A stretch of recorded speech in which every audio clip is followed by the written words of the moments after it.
Wow, நான் எங்கேயோ போயிட்டேன். ஹெவன்லின்னு சொல்லுவாங்க, அந்த மாதிரி தான் இருக்கு.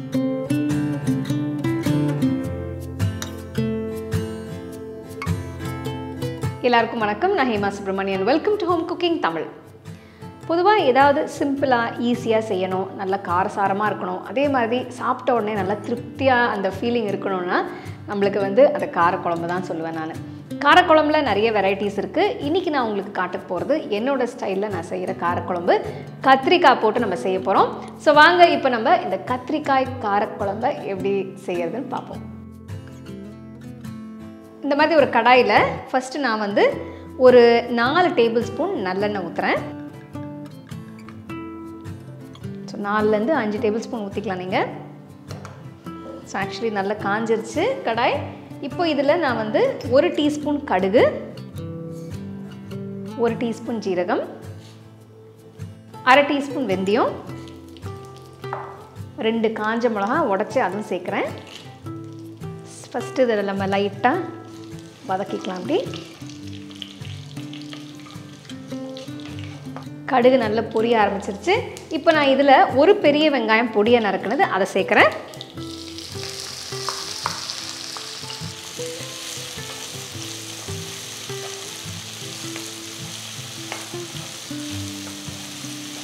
வெங்காயம் போட்டு 1 நிமிஷம் கழித்து நான் கொஞ்சமாக கருவேப்பிலை சேர்க்குறேன்.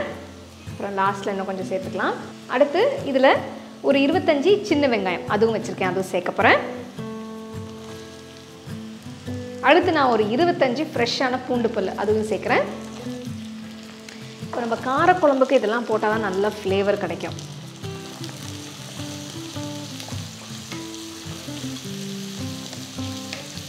நீங்கள் ஃப்ளேம் ஹைலியே வச்சு இந்த மாதிரி நீங்கள் வதக்கிக்கலாம். ஸோ நீங்கள் யூஸ்வலாக வீட்டில் காரக்குழம்புன்னு செஞ்சிங்கன்னா எந்த மாதிரி செய்வீங்க? காரக்குழம்புலேயே நிறைய வெரைட்டிஸ் இருக்குது. ஸோ காமனாக வீட்டில் செய்கிறது என்ன மாதிரி காரக்குழம்புன்னு கமெண்ட் செக்ஷனில் சொல்லுங்கள்.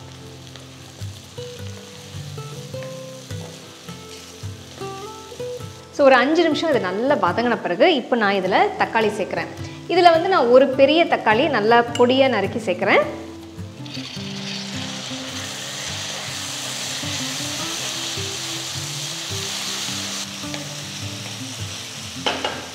ஸோ தக்காளி நல்லா பொடியை நறுக்கி சேர்த்தோன்னா நல்லா சீக்கிரமாக அது நல்லா சாஃப்டாகி நல்லா வெந்துடும். இப்போ அடுத்து நம்ம எல்லா மசாலா பொருட்களை சேர்த்துக்கலாம். ஃபஸ்ட்டு இதில் 2 டீஸ்பூன் உப்பு, 1 டீஸ்பூன் மஞ்சள் தூள், 2 டீஸ்பூன் மிளகாத்தூள்,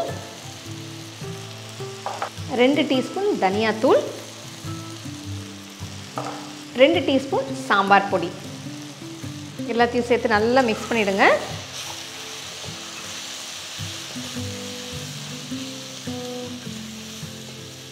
ஸோ மசாலாலாம் நல்லா சேர்ந்து வந்திருக்கு. இப்போ இதில் நான் 1 கப் தண்ணி ஊற்றுறேன். அந்த பச்சை வாசனைலாம் போகணும், மசாலா வேகணும்.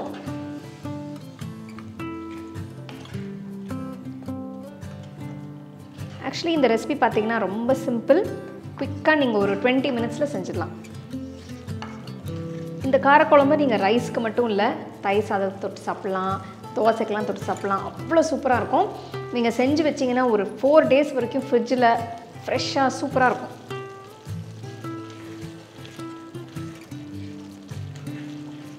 யூஸ்வலாக குழம்பெல்லாம் ஒரு நாள் கழித்து சாப்பிட்டா டேஸ்ட் இன்னும் கூடும்னு சொல்லுவாங்க. ஸோ அந்த மாதிரி இந்த குழம்பு இருக்க டேஸ்ட் இன்னும் கூட்டிகிட்டு தான் இருக்கும். நான் அதை பற்றி சொல்லும் போதே எனக்கு வாய் ஊறுதுங்க. ரொம்ப டூ மச்சாக இருக்குது, எனக்கே தாங்க முடியல. ஏன்னா நிஜமாகவே வாய் ஊறுதுன்னா அவ்வளோ டேஸ்ட்டாக இருக்கும் அந்த குழம்பு. ஏதாவது எனக்கு பிடிச்ச சாப்பாடு பற்றி எனக்கு பேசினாலோ எக்ஸ்பிளைன் பண்ணாலோ ஆட்டோமேட்டிக்காக எனக்கு அந்த வாயெல்லாம் ஊற ஆரம்பிச்சிடும். சரி, உங்களுக்கெல்லாம் அப்படின்னா சொல்லுங்கள், உங்களுக்கெல்லாம் எப்படி அது கமெண்ட் செக்ஷனில் சொல்லுங்கள். ஓகே, ஸோ பார்த்தீங்கன்னா நல்லா எண்ணெய் பிரிஞ்சு வருது.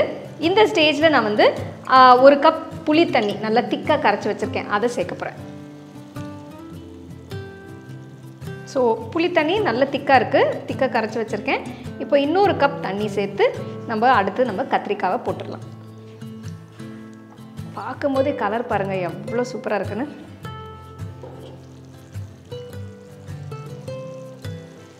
ஸோ ஃப்ளேமை இப்போ குறைச்சிட்டு இன்னொரு கப் தண்ணி சேர்க்குறேன்.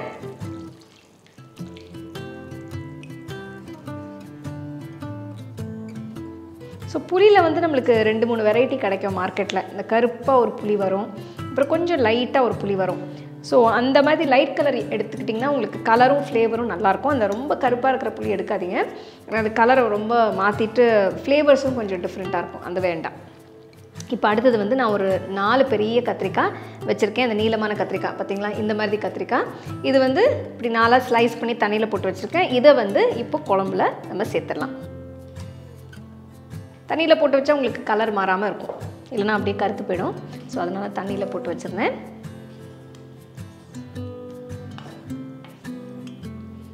இன்றைக்கி நான் செய்கிறது கத்திரிக்காய் காரக்குழம்பு தான்.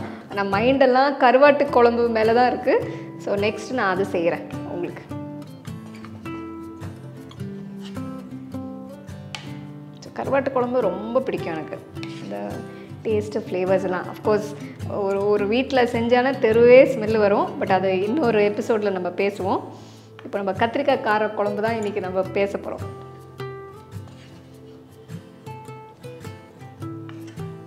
இப்போது ஒரு கொதி வந்த பிறகு மூடி வச்சுட்டு ஜஸ்ட் ஒரு 10 மினிட்ஸ் மீடியம் லோ ஃப்ளேமில் நல்லா கொதிக்கட்டும்.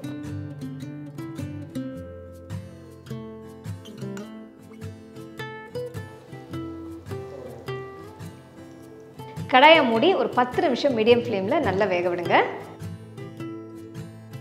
ஸோ 10 நிமிஷம் கழித்து நம்மளோட காரக்குழம்பு எப்படி இருக்குன்னு பார்த்துடலாம்.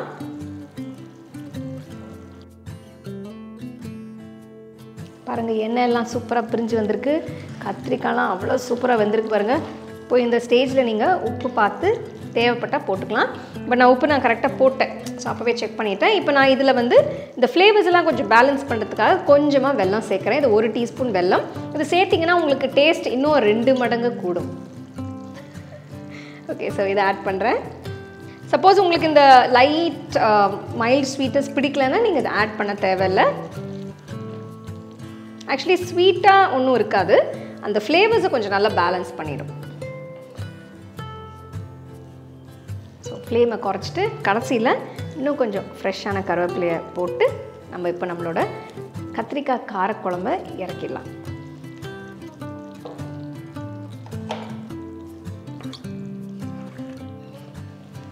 இப்போ நெக்ஸ்ட் என்னங்க, டேஸ்டிங் தான். எனக்கு இப்போவே வாயெல்லாம் பயங்கரம் ஊறுது, தாங்க முடியல. ஸோ நான் டேஸ்ட் பண்ணிட்டு எப்படி இருக்குன்னு உங்களுக்கு சொல்கிறேன்.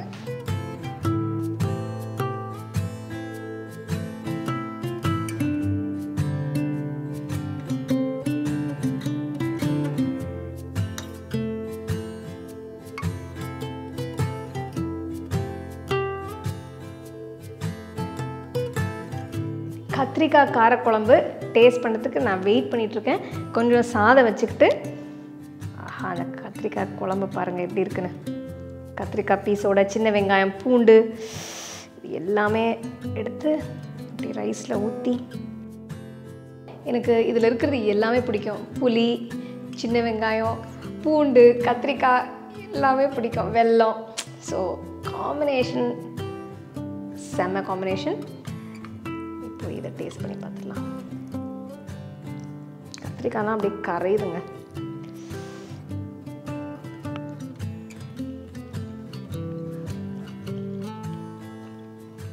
வாவ்,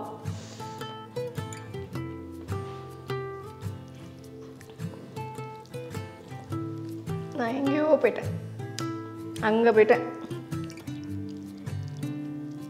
ஹெவன்லின்னு சொல்லுவாங்க, அந்த மாதிரி தான் இருக்கு.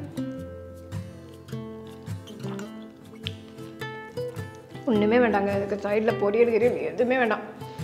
ஜஸ்ட்டு சாதம் வச்சுட்டு இந்த குழம்பு வச்சு சாப்பிட்டீங்கன்னா ஹாப்பியாக இருக்கலாம். தயிர் சாதத்துக்கும் நல்லாயிருக்கும். இது நீங்கள் வச்சு 2-3 நாள், 4 நாள், 5 நாள் கூட வச்சு சாப்பிட்லாம். அவ்வளோ நல்லாயிருக்கு. நல்லா புளி, காரம், எண்ணெய் எல்லாமே இருக்கிறதுனால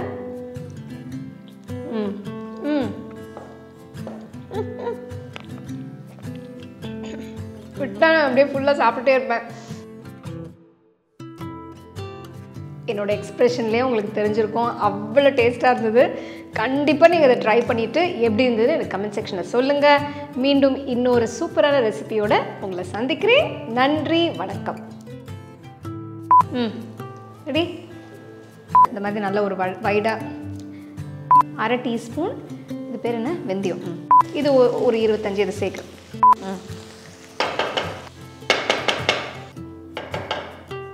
எனக்கு இப்போ எந்த ஃபீலிங்கில் இருக்கேன்னா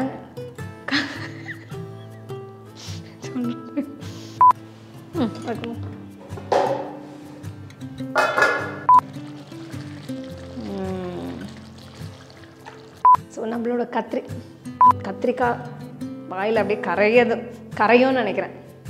இல்லை சாரி, கத்திரிக்காய் ரொம்ப பிடிக்கும். திருப்பி போட்டாத திருப்பி. The second edition of our home cooking book is now available on our website 21frames.in. I'll give you the link in the description. You can go and check it out. The book is currently available only in India for now. So you can place your orders on 21frames.in.